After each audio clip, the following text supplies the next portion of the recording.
In this class we want to talk about written reports. Now, business reports are usually written documents that present the outcome of some research or investigative activity. A business report, in other words, usually focuses in on some issue, discusses the issue, and offers the findings of some research. The research may be conducted, for example, within the business, offers the findings and makes some recommendations. Now, if we look at the little schema underneath, I'll just put the cursor onto the screen. If we look at this in here for a moment, we have pre-research planning. In other words, we have the identification of some problem. So some problem that needs discussion, it needs solution. So there's pre-research planning. How will it be researched? What's the issue? What are the sources of information? And then the research will take place.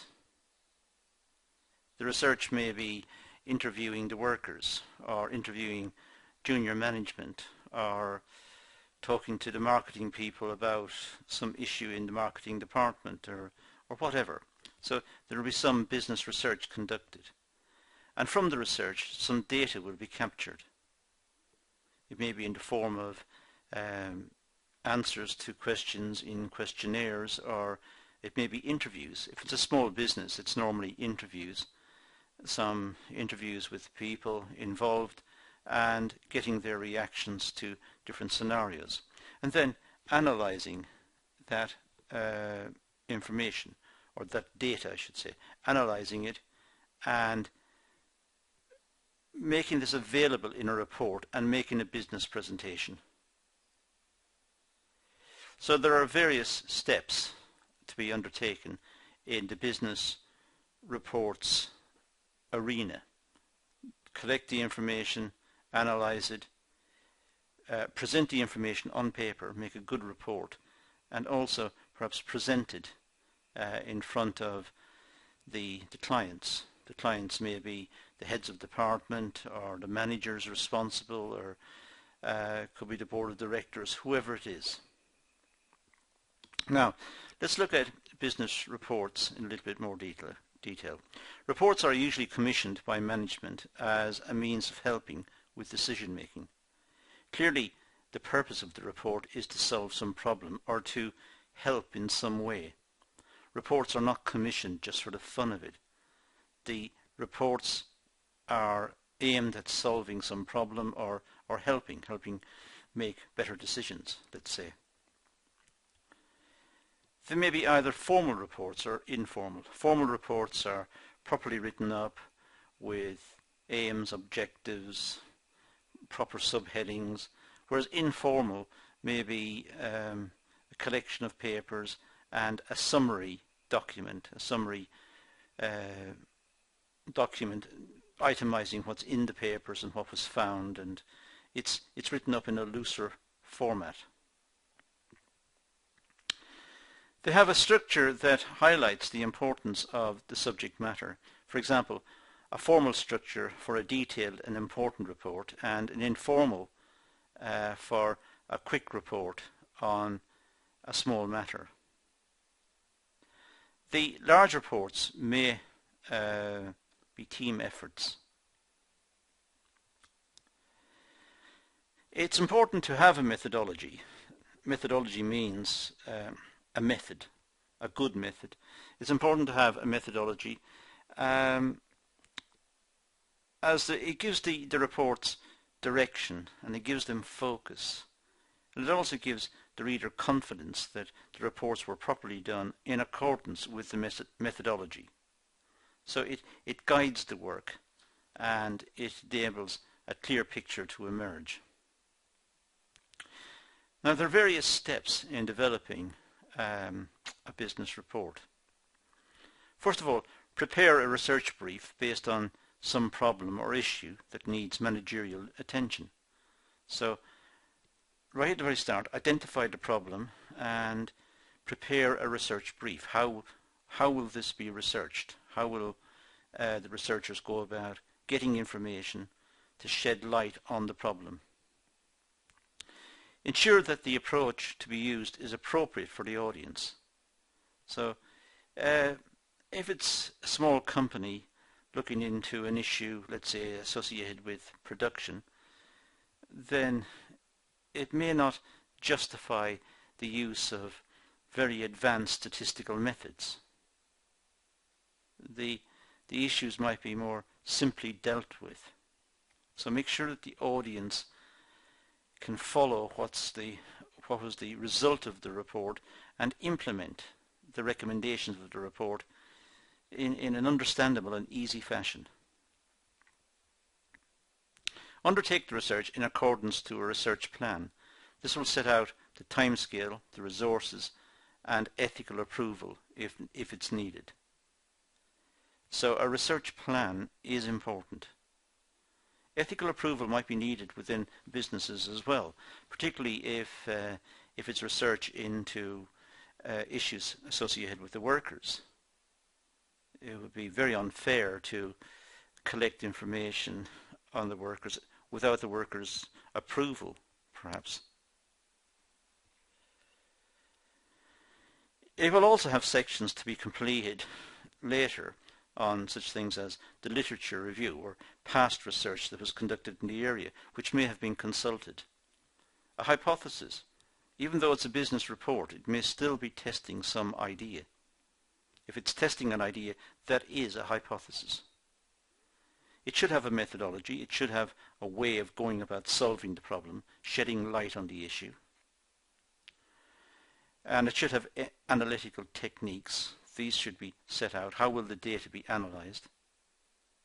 It should have a conclusion, recommendations, a bibliography and appendices, like most reports.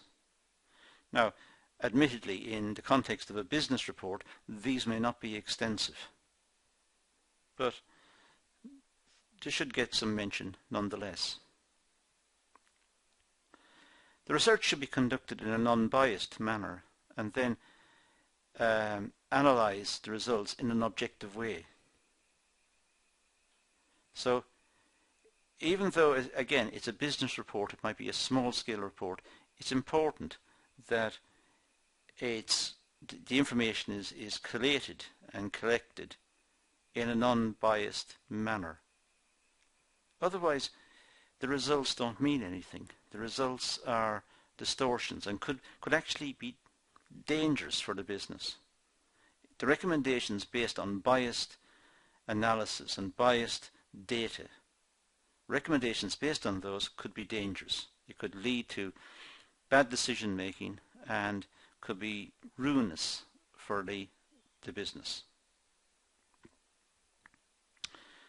It's always wise to prepare a draft of the report and seek criticisms and comment. Many people find it unusual to say, well, we should seek criticism. It sounds we're looking for people to criticize us.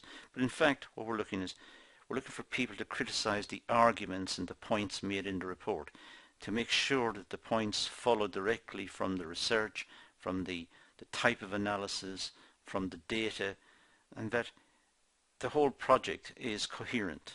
So get people to read it and see if it reads and if it's logical and it follows. It flows in a continuous pattern and it's logical.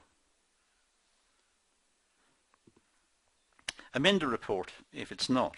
Amend the report and change the way it's presented if there are significant criticisms. Now, the sources of data, or the sources of data, well, secondary sources may be used. These are sources collected for other purposes and perhaps by other people or even elsewhere, maybe data collected by the government.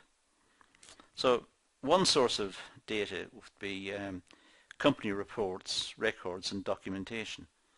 Well, if it's a business report, the logical place to start is in the business to see if there are any sources of data there. Also, it may be worth talking to the company personnel, particularly people who have long experience in the business. It may be that talking to collaborating companies and agencies would be useful. Usually ones involved somewhere in the supply chain. In other words, companies associated with the company under investigation.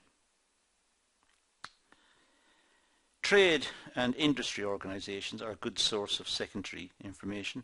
Chambers of Commerce, for example, and trade associations, they normally keep a lot of information, and they have libraries which members may access. And trade journals, papers, electronic databases, and online articles, online materials, online data. Usually there's a source of information, secondary information, that comes from many directions, and it's important that the researcher is aware of where the secondary sources are and how to tap into them. Of course, there's also primary sources of information. This is where the company, let's say, if it's a company report, the company collects the data first-hand from respondents. The company conducts its own research. And these may use surveys, questionnaires and interviews. It depends on which one is appropriate and what the size of the sample should be and what exactly are the data requirements. Or it may have focus groups where it invites people into a room and asks them their opinions, and there's a facilitator who will probe issues with the people in the room and trying to get responses, which will shed light again on the issue. It could be observations where simply the researcher makes observations, stands to one side and makes observations and concludes from the observations. Or it could be participant observation, where the researcher becomes involved in the business itself. If the researcher does become involved in the business, then care must be taken so as not to distort the information. The presence of someone doing research in the workplace may distort behaviour in the workplace. It could be done by experimentation, although experimentation is normally conducted in the natural sciences, like physics and chemistry and so on. But sometimes in business it may be possible to conduct experiments, particularly in areas like engineering, to test if something is possible. Is a certain process possible? Set up an experiment, set up the machinery and test it. Now, the report presentation, well, use an electronic form of presentation if possible, because some of them are very good for presentation purposes. They're very sophisticated. The problem with electronic forms of presentation is sometimes they can be too distracting. So it's important to use them in moderation. Don't make the presentation software the centerpiece of the presentation. It's the information that you need to get across, not the presentation tools. So use electronic forms of presentation, but tone them down. They are just means of delivering the message. Keep the presentation short and straightforward. Don't digress and don't introduce anecdotal material or discuss other things. Just keep it to the point. It's a business presentation, and therefore it should be business-like. Distribute written summaries at the end of the presentation so that the people present have something to carry away with them. They may have missed points as you've gone along, or misinterpreted points as you've gone along, and written summaries at the end are a good way of winning over the audience. They feel that they were catered for, they were looked after. So they've got something from the source which summarized the meeting. Invite questions and requests for clarification. It's a good thing to have questions. So the presenter should be completely fluent with the area and know what he or she is talking about and be prepared to take questions and give reasonable answers, intelligible answers. That's important. And avoid slang and present the material in a logical order. Avoid colloquialisms and slang terms. Just make it as clear as possible, make it to the point, and make sure all the points follow one from the other in logical fashion.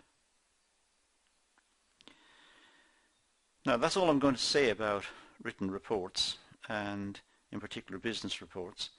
So I'm going to leave it at that and say thank you for watching.